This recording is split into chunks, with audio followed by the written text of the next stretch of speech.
माननीय सभापति महोदय, मैं प्रारंभ करूं उसके पहले कहना चाहूँगा कि मेरे सामने एक समस्या आ गई। जैसे उन्होंने गांव की दो कहावतें बताई थी। हमारे यहाँ पे गांव में कहावत है कि बिना पढ़ा हुआ यजमान पढ़ा बराबर और पढ़ा हुआ यजमान खुदा बराबर। वन सेकेंड घनश्याम तिवारी जी सही बात नहीं बता रहे हैं। वो रणदीप सिंह सुरजेवाला और मेरा ख्याल रख रहे हैं। कहावत है, अनपढ़ जाट पढ़े बराबर और पढ़ा लिखा जाट खुदा बराबर। ये बात कई सैकड़ों सालों पहले की है तिवारी जी। हालात बदल गए हैं। ये लागू हो रही है। तो सभापति professor, this is known as expression of pent of feeling. ये सभापति महोदय, तिवारी जी पर इस बात का ध्यान रखिए, ये कहावत बहुत पुरानी है, पानी बहुत बह चुका है। अब आप और हमें कोई ज्यादा फर्क नहीं है। सभापति महोदय, मैं जब माननीय सुरजेवाला जी बोल रहे थे और उनके मुंह से लोकतंत्र की और चुनाव आयुक्त की नियुक्ति की बात सुन रहा था तो मुझे बड़ा रस आ रहा था, क्योंकि मुझे अच्छी तरह ध्यान है कि एक बार नवीन चावला जो श्रीमती इंदिरा गांधी जी के सेक्रेटरी थे उनको ही चुनाव आयुक्त बना दिया था और वो आज ये कह रहे हैं कि सरकार नियुक्त करने जा रही है। तो साहब इतना ये बात कर रहे हैं, फिर वो पार्टी लोकतंत्र की बात करे जो इमरजेंसी लगाई, सारा काम किया, तो मैं वो लोकतंत्र की बात नहीं करूँगा, उन बातों पर मैं नहीं जाऊँगा। मैं इस बिल की ओर जा रहा हूँ और माननीय सभापति महोदय, मैं इस बिल के समर्थन करने के लिए खड़ा हूँ। उन्होंने दो बातों की चर्चा की, उन्होंने संविधान सभा की चर्चा की, उन्होंने सर्वोच्च न्यायालय के निर्णय की चर्चा की। पहले तो मैं संविधान सभा के बारे में बताना चाहूँगा कि संविधान सभा ने ईसीआई की नियुक्ति व्यवस्था को संसद के विवेक पर छोड़ने पर सहमत हो गए। उन्होंने कहा था कि ये चुनाव का सारा सिस्टम वो कार्यपालिका के हाथ में तो नहीं होना चाहिए, लेकिन संसद इसके लिए कानून बनाए और ये संसद के विवेक पर है। इसलिए मैं आपकी उस बात की तायद करता हूं और आपको धन्यवाद देना चाहता हूं। आपने जो कहा कि संसद ही सर्वोपरि है, न तो कोई न्यायालय न कोई और, इसलिए सर्वोपरि संसद के रूप में ये कानून लेकर हमारे अर्जुन राम जी मेघवाल लेकर आए। उन्होंने बाबा साहब अम्बेडकर का जिक्र किया। अब वो पुराने वो हमारे पूज्य हैं और फाउंडर मेंबर हैं, और अब उनके बाद में साहब अगर कोई शेड्यूल कास्ट का आदमी कानून मंत्री बना है तो वो अर्जुन राम मेघवाल है। तो साहब अब जब आप उनकी चर्चा करते हो तो अर्जुन राम जी मेघवाल की भी चर्चा करो। तो मैं निवेदन ये करना चाहता हूँ कि वर्तमान में जो विधेयक है उसका कारण क्या है। साहब हर बात पर सुप्रीम कोर्ट में जाने का आदत पड़ गई है विपक्ष की, और इसके कारण से जिस सुप्रीम कोर्ट का बार बार निर्णय कर रहे थे, कल उसी सुप्रीम कोर्ट ने अपने जजमेंट में कहा कि सरकार की हर बात को चुनौती सुप्रीम कोर्ट में देने से अराजकता की स्थिति पैदा हो जाएगी, और ये अराजकता की स्थिति पैदा करने का प्रयत्न वो कर रहे थे।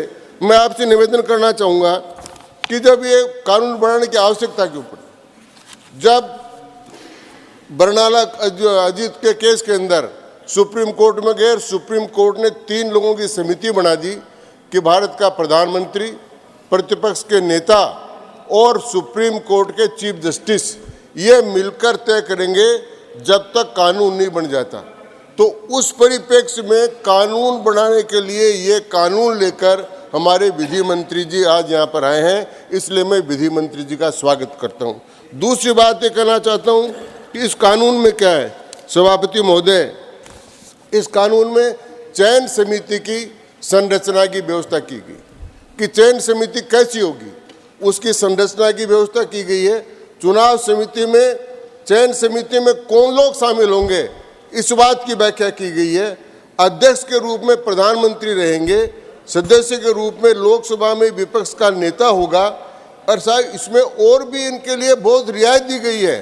आगे चलकर इसमें कहा गया है कि विपक्ष के नेता, जितनी विपक्ष का मान्यता प्राप्त दल नेता नहीं हो संख्या, तो उससे भी कम संख्या हो और सबसे बड़ी पार्टी का नेता हो, उसको भी उसमें शामिल कर लिया जाएगा। इतना कंसेशन दे दिया क्योंकि हमें पता है कि परमानेंट रूप से वो कभी भी इस बात पर नहीं आएंगे कि उनको मान्यता प्राप्त विपक्ष की भूमिका रहे। इसलिए सरकार ने सारी देयता से ये प्रावधान कर दिया कि वो संख्या न भी हो तो भी इनका प्रतिनिधि चयन में रहेगा और प्रधानमंत्री द्वारा सदस्य के रूप में नामित एक कैबिनेट मंत्री उसमें शामिल हो। माननीय सभापति महोदय, 70 साल तक जो आदमी इस बात को कभी चयन समिति की बात ही नहीं की, अपनी इच्छा उसको बनाते रहे, वो आज इस प्रकार की बात करें, मैं समझ में नहीं आता। ये चुनाव आयोग क्या है, ये लोगों के ध्यान में कब आया?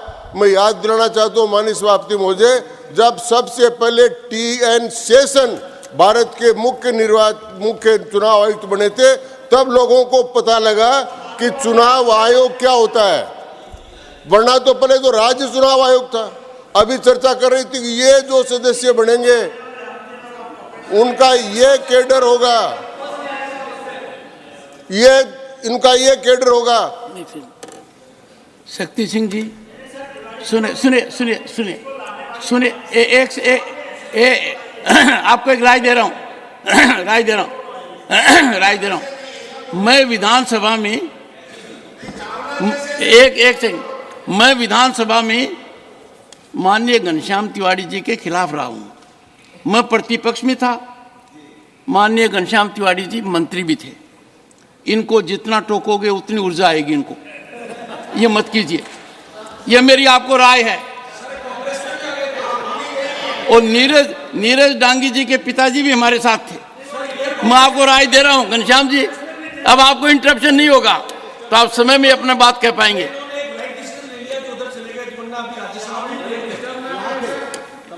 डांगी साहब तो मेरे पड़ोस में रहते हैं साहब, जयपुर में मेरे पड़ोस में ही रहते हैं डांगी साहब। और मैं निवेदन कर रहा था कि ये चर्चा कर रहे थे कि ये जो जिन लोगों का कैडर बनाया है, जो चुनाव आयुक्त बनेंगे या मुख्य चुनाव आयुक्त बनेंगे, इनमें से कभी कोई पंचायत का चुनाव लड़ा हुआ आदमी नहीं होगा। ये माननीय सुरजेवाला ने कहा। माननीय सुरजेवाला जी, जिला निर्वाचन अधिकारी डिस्ट्रिक्ट कलेक्टर होता है, मजिस्ट्रेट होता है, वो कब चुनाव लड़ा हुआ होता है? विधानसभा का चुनाव का अधिकारी SDM होता है, वो चुनाव कब लड़ा हुआ होता है?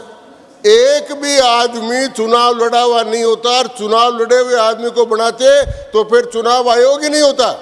इसलिए सबसे बढ़िया व्यवस्था ये की गई है। आज ये बात आप जब करते हैं उस समय कुछ बात करनी चाहिए थी, वो तो नहीं की। मुख्य बात जो आपको करनी थी वो ये करनी थी कि भारतीय लोकतंत्र में और इसमें समस्या क्या है। इस समय जो सबसे बड़ी समस्या है वो है प्रजातांत्रिक पारिवारिक सामंतवाद। गोस्वामी समिति की सिफारिश करी, उसकी बात करी, उस पर बोल रहे थे, लेकिन सबसे बड़ी समस्या आज भारतीय लोकतंत्र के सामने है पारिवारिक प्रजातांत्रिक सामंतवाद। और वो जो कह रहे थे कि ये ईडी का नाम नहीं लेते, इंडिया जो बोल रहे थे, ये इंडिया इसके खिलाफ खड़ा होगा। ये इंडिया पारिवारिक प्रजातांत्रिक सामंतशाही प्रवृत्तियों का प्रतिनिधित्व करता है। एक भी मैं आज बताना चाहता हूं, यहां पर 7 लोग एक परिवार के मेंबर और मंत्री हैं। वो है प्रजातंत्र लोकतंत्र के लिए खतरा। उस लोकतंत्र की बात नहीं करते। चुनाव आयोग की जो व्यवस्था की गई है सभापति महोदय, ये निष्पक्षता के लिए की गई और केवल सुप्रीम कोर्ट का निर्णय और सुप्रीम कोर्ट के निर्णय के आधार पर नहीं की गई। सुप्रीम कोर्ट का निर्णय डायरेक्शन है, लेकिन एक व्यवस्था करनी थी कि 1991 के कानून में इस प्रकार की कोई व्यवस्था नहीं थी। 324 के अंतर्गत और 191 कानून की व्यवस्था के नहीं होने के कारण से ये एक व्यवस्था की गई। और ये व्यवस्था उन व्यवस्थाओं से बेहतर है जो व्यवस्था आप लोग public service commission union public service commission में जो नियुक्तियां होती है वो नियुक्तियां कैसे होती है, उनसे बेहतर स्थिति की इसमें व्यवस्था की गई है। अनुसूचित जाति आयोग, उससे बेहतर समिति की व्यवस्था की गई है। राष्ट्रीय पिछड़ा वर्ग आयोग, उससे बढ़िया व्यवस्था की गई है।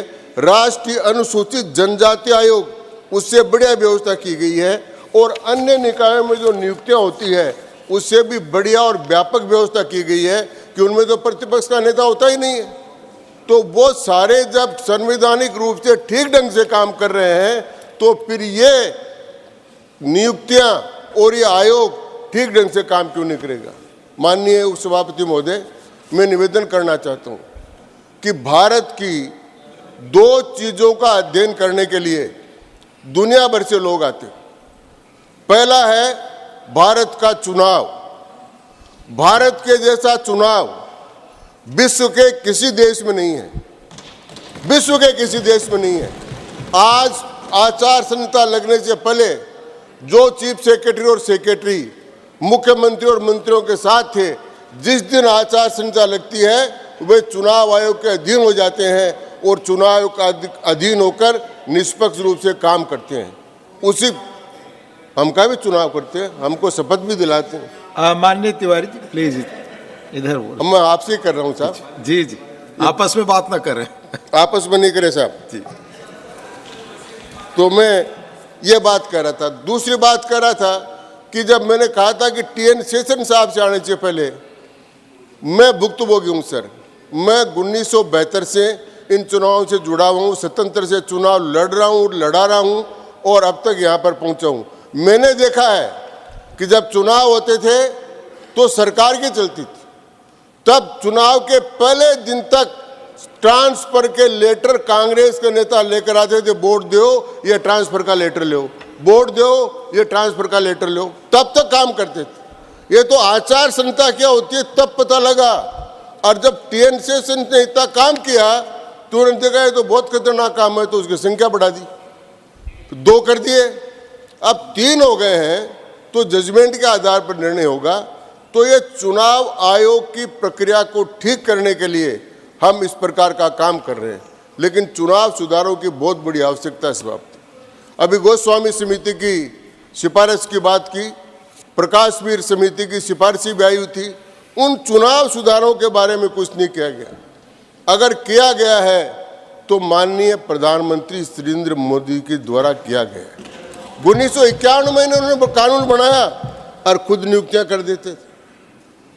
तो कमेटी भी नहीं थी, तब तो सर्च भी नहीं था, तब तो रिसर्च भी नहीं था। ये बना देते थे, ये कर लेते थे। लेकिन अब जब ये कमेटियां बनने लगी और जब विपक्ष में बैठे और जब इसका थोड़ा टेस्ट आने लगा, तब इनके दिमाग में इस प्रकार की तकलीफ हो गई। इसलिए इस प्रकार का काम ये बार बार करते हैं। अगर आपको चुनाव सुधार करना है तो चुनाव में धन का जो प्रयोग है उस धन के प्रयोग को कम करना पड़ेगा। वो आपको मौका मिलेगा झा जी प्लीज। अच्छा चलिए। तो चुनाव सुधार के लिए पैसे का, अब पैसा कहां से आएगा साहब?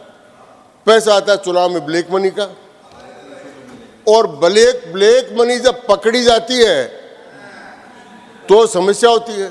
तो कहीं 58 करोड़ पकड़े जाते हैं बंगाल में, तो कभी 350 करोड़ पकड़े जाते हैं। तो ये सारा का सारा पैसा लोकसभा चुनाव के लिए इकट्ठा किया था। लेकिन इस बार चुनाव आयोग ने इन 5 राज्यों के चुनाव में ऐसी व्यवस्था की कि आज तक जितना पैसा नहीं पकड़ा गया उतना करोड़ों रुपए का पैसा इस चुनाव के आचार संहिता के काल में पकड़ा गया। ये इतनी शुद्धता, इतनी शुचिता, इतनी पवित्रता हमने इस चुनाव की कायम की। तो एक तो मैं करना चाहता हूँ। दूसरा, सभापति महोदय, हमारी तरफ से आप बता दें कि पार्टियों के अंदर आंतरिक लोकतंत्र जब तक नहीं होगा, जब तक सुधार लागू नहीं होगा।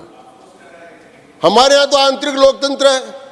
अटल जी से लेकर, आडवाणी जी से लेकर, मुरली मनोहर से लेकर, वेंकैया जी से लेकर, अमित शाह जी से लेकर, हिंदुस्तान के सारे प्रांतों से लोग आए। प्लीज आप बैठ जाएं प्लीज। हाँ बोले। और राजनाथ सिंह जी से लेकर सारे प्रांतों के लोग आए और एक सामान्य कार्यकर्ता भारतीय जनता पार्टी के अध्यक्ष पद तक पहुंच गया। लेकिन उधर जो पारिवारिक प्रजातांत्रिक सामंतवादी पार्टियां हैं, उनकी क्या हालत है साहब? कोई बन भी जाए तो चलता उनके कहने से है। तो मैं समझता हूं कि जब तक ये टिकट वितरण की व्यवस्था परिवारवादी को के हाथ में रहेगी, तब तक ये व्यवस्था ठीक नहीं हो सकती। इसलिए चुनाव की व्यवस्था को और ठीक करने के लिए पार्टियों के आंतरिक लोकतंत्र को, मंत्री महोदय, पार्टियों के आंतरिक लोकतंत्र को सुधारने की बात भी होनी चाहिए। मैं माननीय सभापति महोदय के इस मत से पूर्ण सहमत हूं कि कानून बनाने का अधिकार पूर्णतः संसद का है। सुप्रीम कोर्ट कोई कानून बनाने का आदेश नहीं दे सकती, वो निर्देश कर सकती है, और जो सुप्रीम कोर्ट ने लिखा है वही कानून में आए ये जरूरी नहीं है। कानून को हम लोकतंत्र की भावनाओं के अनुसार और जनोपयोगी बनाने का काम इस संसद को करना है, और वो काम हम कर रहे हैं। इसलिए सभापति महोदय, मैं आपसे एक निवेदन करना चाहता हूं कि इस कानून में 4 बातें प्रमुख रूप से हैं। पहला, आप प्रक्रिया पार्टी ने जो समय दिया था वो खत्म हो चुका है। आप बोले अपनी पार्टी का समय लेंगे। नहीं, मैं समाप्ति कर रहा हूं माननीय सभापति महोदय।